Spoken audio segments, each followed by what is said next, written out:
Good afternoon student. हमने class 6 का chapter शुरू किया था, सांस सांस में बांस। फिर हमने बताया था कैसे इस चैप्टर में जादूगर को जो है दफनाया गया, तो जब उसकी कब्र को खोद कर देखा गया तो वहाँ बांस की टोकरियाँ निकली। फिर लोगों ने उन्हीं टोकरियों को देखकर जो है बांस की टोकरियाँ बनानी शुरू की। फिर अपने अलग अलग नमूने बताए।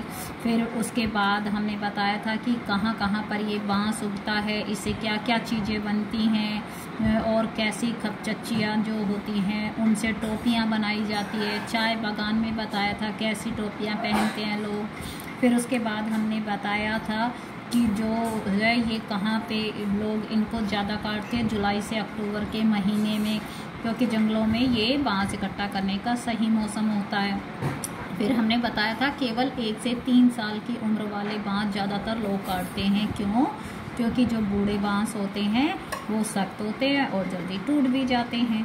और इसके बाद हमने बताया कि कैसे बांसों को चुना जाता है, जिनमें गांठें दूर दूर होती हैं। और इन बांसों को किससे काटते हैं? दाव से। चौड़ा चांद जैसी फाल वाला चाकू होता है, उन्हें छीलकर खपचच्ची यानी तिलियां बनाई जाती है। और तिलियों की लंबाई जो होती है क्या होती है, पहले से ही तय कर लेते हैं। जैसे हमें ये चीज़ बनानी है तो उसके हिसाब से, जैसे टोकरी बनाने के लिए 2 या 3 या 4 गांठों वाली लंबी खपचच्चियाँ भी काटी जाती हैं, या कभी कभी छोटी चीज़ें बनाने के लिए हर एक गांठ पर से भी काटी जाती है। ये डिपेंड किस पे करता है कि कौन सी चीज़ बनाई जा रही है। अब जो खपचच्चियाँ होती हैं यानी तिलियाँ होती हैं, उनकी चौड़ाई जो होती है वो 1 इंच से ज़्यादा नहीं होती। क्यों? क्योंकि चौड़ी खपचच्चियाँ किसी काम की नहीं होती। इन्हें चीर कर पहले बीच में से पतला पतला चीर कर क्या करते हैं, पतली पतली तिलियाँ बनाते हैं जो बिल्कुल लचीली हों। और ये किसका काम है? जो उस्ताद होते हैं यानी जो माहिर होते हैं। हाथों की कलाकारी के बिना खपचच्चियों की मोटाई बराबर बनाए रखना आसान नहीं, यानी जो इसमें काम में माहिर होते हैं वो ही इन खपचच्चियों की मोटाई को बराबर बनाए रखते हैं। इस हुनर को पाने में काफ़ी समय लगता है।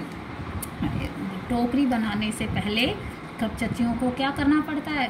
चिकना बनाना बहुत ज़रूरी होता है। यहाँ फिर दाव काम आता है। खपचच्ची बाएं हाथ में होती है और दाव दाएं हाथ में।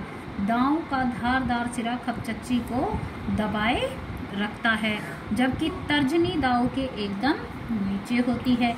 इस स्थिति में बाएं हाथ से खपचच्ची को बाहर की ओर खींचा जाता है। इस दौरान दायां अंगूठा दाव को अंदर की ओर दबाता है और दाव खपचच्ची पर दबाव बनाते हुए घिसाई करता है जब तक खपचच्ची एकदम चिकनी नहीं हो जाती। देखो यहाँ पे कैसे इसने क्या करके रखा है।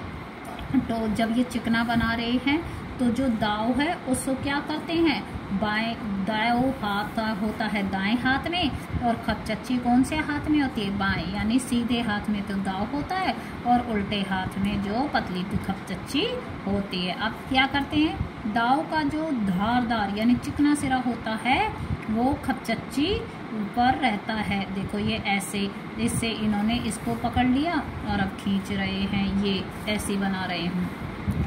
तर्जनी यानी जो सबसे छोटी उंगली होती है वो एकदम नीचे होती है और बाएं हाथ से खपचच्ची को किस तरफ खींचते हैं?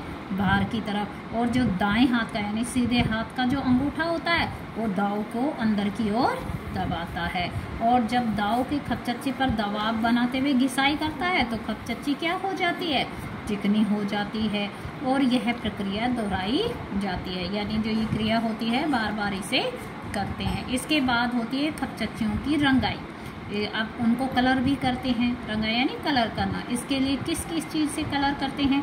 गुड़हल, इमली की पत्तियों आदि को उपयोग किया जाता है। गुड़हल एक पौधा होता है और इमली की पत्तियों से इसको कलर करते हैं।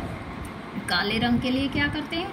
आम की छाल में लपेटकर कुछ दिनों के लिए मिट्टी में दबा कर रख देते हैं। बांस की बुनाई वैसे ही होती है जैसे कोई और बुनाई। पहले खपचच्चियों को चित्र में दिखाए गए तरीके से आड़ा तिरछा रखा जाता है, फिर बाने को बारी बारी से ताने के ऊपर नीचे किया जाता है। इसमें चेक का डिजाइन बनता है, पलंग की निवाड़ की बुनाई की तरह। देखो ये चित्र में दिखा रखा है, जैसे पलंग को निवाड़ को बनाते इधर से और इधर से, तो पहले इसका खांचा तैयार किया जाता है। जैसे पलंग में हम निवाड़ डालते हैं, उसी तरह से आड़ा तिरछा रख के।